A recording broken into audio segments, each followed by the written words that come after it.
Hea sõber, soovin sulle õnnistatud pühapäeva ja uut nädalat.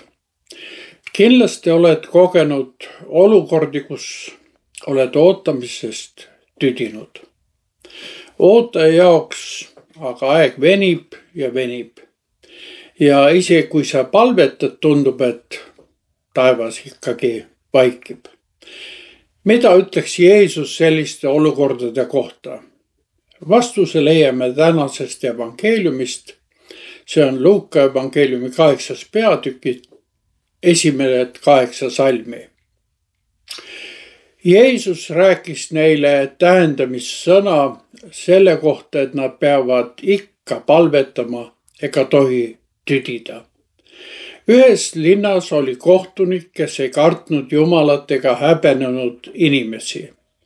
Samas linnas oli ka lesknaine, kes käis aina tema järel ja rääkis: kaitse mu õigust mu vastaste vastu. Ja tükk aega kohtunik ei tahtnud, aga pärast ta mõtles endamisi: ehk ma küll ei karda Jumalat ega häbene inimesi, ometigi kuna see lesk mind tüütab, muretsen ma talle õiguse, et oma lõputu käimisega mind ära ei piinaks. Aga issand ütles: te kuulete, mida see ülekohtune kohtunik ütleb.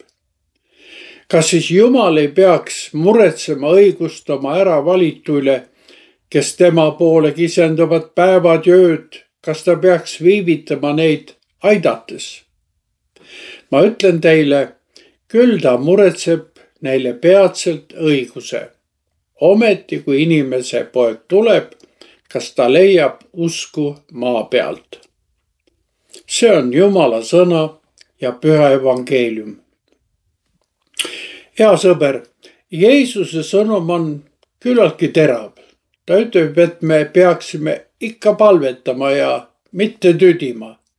Ja siis ta lisab veel mõtlema paneva tähendamissõna. Ta räägib täiesti printsiibitust ja ülekohtusest kohtunikust. Ta on tüüpiline selle maailma võimukandja, kes ei karda Jumalat ega arvesta inimestega. Ta on egoistlik ja Jumala kartmatu.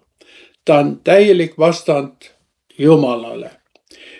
Ja siis on seal veel üks lesk, kõige jõuetam ja tõrjutum inimene.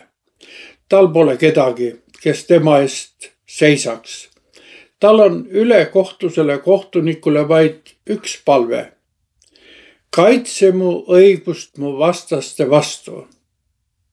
See lesk kehastab kõiki neid, kellega ühiskond ei arvesta. Kuid sellel lesel on üks eriline omadus. Ta on pealekäiv ja just tänu sellele püsivusele otsustab kohtunik lõpuks järele anda. Ta tahab lihtsalt rahu saada. Tema järeleandlikkus tuleb, nii võiks öelda, puhtast egoismist. Ja nüüd ütleb Jeesus, kui see ülekohtune Jumala kartmatu kohtunik aitab leske. Kas siis Jumal ei peaks muretsema õigust oma äravalitule, kes tema poole kisendavad päevad ja ööd? Kas ta peaks viivitama neid aidates? Aga mis see siis on, mida äravalitud küsivad?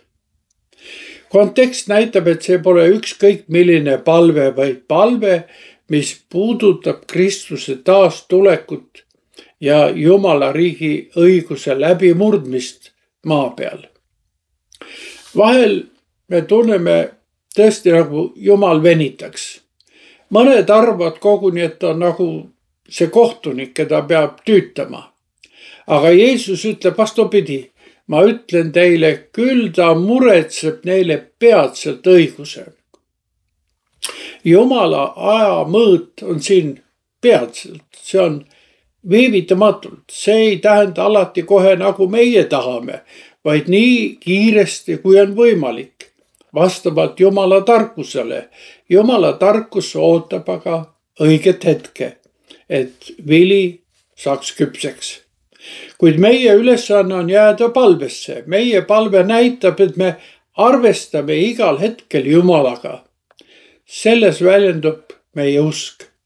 Aga just usuga seoses esitab Jeesus kõige teravama küsimuse lõpuks. Ometi, kui inimese poeg tuleb, kas ta leiab usku maa pealt? Kui me oleme palves püsivad, siis ta leiab usku. Aga kui meie igatsus Jumala riigi tuleku sellega seotud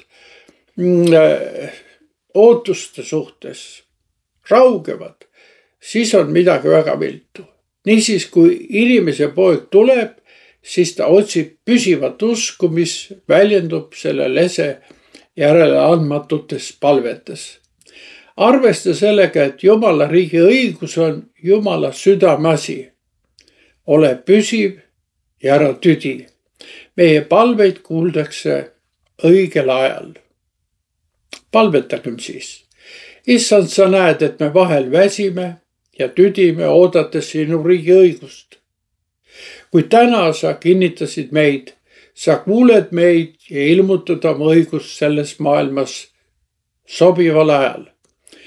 Issand, kinnita meid usus, lootuses ja armastuses. Isa, Poja ja Püha Vaimu nimel. Aamen.